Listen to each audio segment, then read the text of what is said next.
안녕하세요, 범치구입니다. 예, 반갑습니다. 오늘은 유병자 실비에 대해서 말씀을 드리려고 하는데요. 이제 저희 어머니 같은 경우는 실비보험이 없으시다가 이제 실비보험 가입하신 지가 몇 년 되지가 않거든요. 이제 올해 어머니가 75세인데 한 70세 무렵에 가입을 하셨습니다.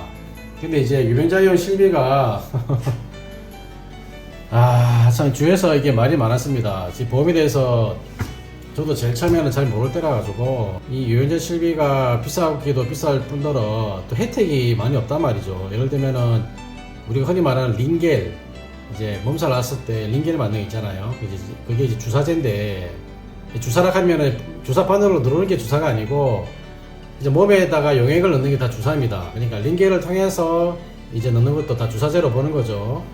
이제 그런 링겔 같은 경우 링거를 맞을 경우에 비급여에 해당하는 그 링거 같은 경우에는 이제 혜택이 없는 거예요. 비급여 주사제가 안 되고, 그 다음에 비급여 MRI가 또 안 되는 거예요, 실비가. 그 다음에 또 뭐가 되냐, 도수 치료가 또 안 되는 거예요. 그래서 이 세 가지가 안 되는데, 요 세 가지 안 되는 게 생각보다 이게 좀 타격이 크거든요. 예를 들어서 심장 수술이든 큰 수술을 하시잖아요. 그러면은 그게 뭐 수술할 때 또는 수술하고 나서도 이 주사제를 많이 투약을 하는데, 거기서 이제 효과가 좋고 이런 것들은 거의 다 비급여인 거예요. 비급여가 굉장히 많습니다. 그래서 이 수술 동의서 쓸 적에도 보면은 비급여 주사제에 대해서 동의를 하느냐 마느냐 그 체크하는 게 다 있거든요. 뭐 수술을 앞두고 체크를 해야 되는 항목 중에 하나니까 거기다 체크를 다 할 수밖에 없거든요. 유병자용 실비를 가입하고 계시다 하면 그런 부분에 대해서는 다 내도 내야 되는 거죠. 그래서 이제 막상 수술을 해보면 비급여 주사제에 대한 그 금액이 굉장히 큽니다. 수술 첫 치료랑 어떨 때는 막 거의 비슷하게 나오거든요. 몇백만 원씩 나오고 이런단 말이죠. 그런 부분에 대해서는 혜택이 전혀 없는 겁니다, 유병자 실비가. 그럼에도 불구하고 유병자 실비는 반드시 가입을 해야 됩니다. 왜냐? 첫째, 이제 유병자 실비에서 흔히 말하는 우리가 뭐 생활 속에서 흔히 만난 비급여 링거 이런 것들은 안 되지만, 예를 들어서 통원치료에 대해서는 사실은 크게 혜택을 받기가 힘들 수도 있습니다. 그렇지만 중요한 건 뭐냐면 입원했을 때입니다. 입원에 나오는 전체 치료비에서 이제 비급여라 해서 안 되는 게 아닙니다. 어떤 분들은 유병자 실비는 비급여는 안 되라고 생각하시는 분이 있는데 절대 아닙니다. 진짜 너무 황당한데, 우리 설계사 일을 하시는 분들 중에서도 유병자 실비는 비급여가 안 되기 때문에 안 된다 하면서 그거 가입할 필요 없다면서 막 이렇게 하시는 분이 있는데 엄청난 착각입니다.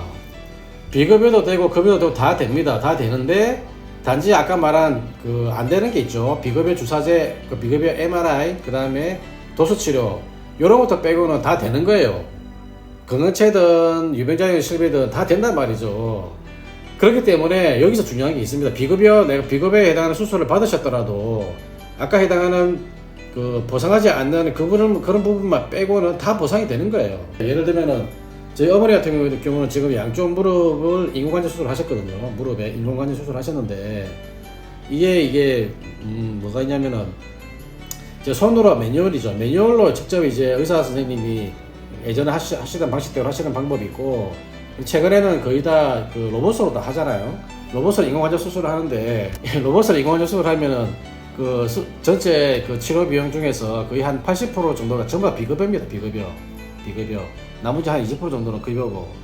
근데 이제 손으로 하는 수술 같은 경우에는 비급여가 좀 작고 이제 급여에 해당하는 부분이 좀 많죠. 그런데 이제 만약에 근데 사실은 이제 로봇이 좋냐, 뭐 손으로 하는 게 좋냐, 뭐 이렇게 옛날에 수년 전에 뭐 초창기 때는 이제 뭐 그런 이제 반론도 있고 했었지만 요즘에는 거의 다 로봇을 많이 하거든요. 왜냐? 로봇으로 하는 게 수술 부위도 이제 작게 절개를 하고, 그 다음에 로봇으로 다 절삭 부위들을 다 계산해서 정확하게 절삭을 하고 끼워 넣는 방식이기 때문에 이게 훨씬 더 안전하고 또 효과가 또 안정적이라 하거든요. 그래서 요즘에는 거의 다 로봇으로 거의 다 많이 하는데, 이제 문제는 이제 비용이 이제 손으로 하는 것보다 좀 비싼 데다가 이게 거의 다 비급여이기 때문에 뭐 좀 염려하시는 분들이 있는데, 유병자 실비라도 가입하셔야 되는 이유가 여기 있는 겁니다. 내가 비급여 치료를 많이 받았다 하더라도 아까 말한 보상이 되지 않는 그런 치료를 제외한 나머지 부분에 대해서는 다 실비 적용이 되는 겁니다. 유병자 실비에서는 급여도 비급여도 그냥 1만 원이 내가 비급여 무릎 수술을 위해서 1,000만 원이 나왔다 해도 내 부담은 300만 원인 거죠. 300만 원. 똑같은 겁니다. 그냥. 그래서 표준체는 20%고 유병자는 30%고 10% 정도 차이 나는 거지만 10% 차이 정도면 어느 정도 감안할 수 있는 거 아닙니까? 유변자 실비이기 때문에. 그렇지만 만약에 실비 이런 유변자 실비조차도 없다 하면은 1,000만 원 그거 다 내야 되는 거예요. 내 돈으로 다. 짜잔하게 통원 치료할 적에는 무슨 내가 뭐 비용이 비싼 실비 유변자 실비를 굳이 가입해서 한 달에 7만 원 이렇게 되는 5만 원 7만 원 이렇게 되는 유변자 실비를 내야 되냐 이렇게 말할 수도 있겠지만 이제 어느 정도 큰 수술을 한다 하면 1,000만 원씩 단위가 나오잖아요. 그러면 실비가 유변자 실비라도 없으면은 이 돈 그대로 다 내야 되는 겁니다. 제 어머 같은 경우는 비급여에 해당하는 그 비용이 한 700인가 800인가 나오는데 그 중에서 안 되는 게 뭐냐면 로봇으로 무릎 인공관절 수술한 그 비용은 다 되는데 그 중에 안 되는 항목들 아까 말씀드린 그 중에 주사제 비급여에 해당하는 주사제라든지 MRI 지금 로봇으로 하면 뭐가 좋냐면 또 MRI 촬영을 안 하거든요. 손으로 하는 것 같으면 MRI 촬영해야 되는데 로봇으로 하는 경우는 그냥 CT 찍고 그냥 바로 로봇으로 다 하기 때문에 비급여 MRI 비용이 보통 150만 원 이렇게 나온다 해도 그 비용은 또 안 들어갑니다. 그래서 실비조차 없었으면 진짜 700만 원, 800만 원, 1000만 원 가까이 되는 돈을 다 내야 되는 거죠. 그래서 유병자 실비라도 무조건 없으신 분들은 꼭 가입을 하셔라. 유병자 실비가 연세가 좀 있으신 분들은 7만원, 8만원씩 이렇게 나올 수가 있거든요. 내가 7만원, 8만원씩은 도저히 안 되겠다 이렇게 생각 드시는 분들은 그러면 입원이 있고 통원이 있으면 통원은 좀 빼셔도 됩니다. 통원 치료의 한도는 한 30만원 정도의 한도 내에서 3만원 이상이 무조건 나와야 되거든요. 근데 이제 연세가 드신 분들은 65세 넘어가면 병원비가 굉장히 작게 나온단 말이에요. 작게 나오는데 3만 이상 통원 치료비 나오는 것도 사실은 이렇게 흔하지는 않습니다. 많지는 않습니다. 있긴 있는데 그게 많지 않기 때문에 내가 이제 보험료가 부담스럽다 7만원 8만원 되는 이 유병자인 실비가 부담스럽다 이러신 분들은 통원은 빼고 이제 큰 치료에 대해서 내가 입원 치료에 대해서 내가 좀 보장을 받고 싶다고 한정을 하시고 입원만 보장받는 걸로 하시면은 보험료는 한 4만에서 5만원 요 사이 나오니까 꼭 그렇게 가입하시길 바랍니다. 보면은 이제 설계사분들이 이제 영업하시는 거 보면은 이제 유병자 실비를 가입을 그거라도 이제 고려하시는 분들이 있으면은 그 유병자 실비 안 되는 게 혜택이 없으니까 그거 하지 말고 수술비를 넣으세요 하면서 하신단 말이죠. 절대 그 말에 속으시면 안 됩니다. 연세 드신 분들이 수술비 가입해가지고 받을 수 있는 수술비가 얼마 되겠어요? 진짜 1, 200 수술비밖에 안 되거든요. 200 수술밖에 안 되는 거예요. 근데 이제 들어가는 비용은 수술 비용에다가 입원 비용에다가 각종 식대에다가 진짜 1,000만 이상 훌쩍 넘어가거든요.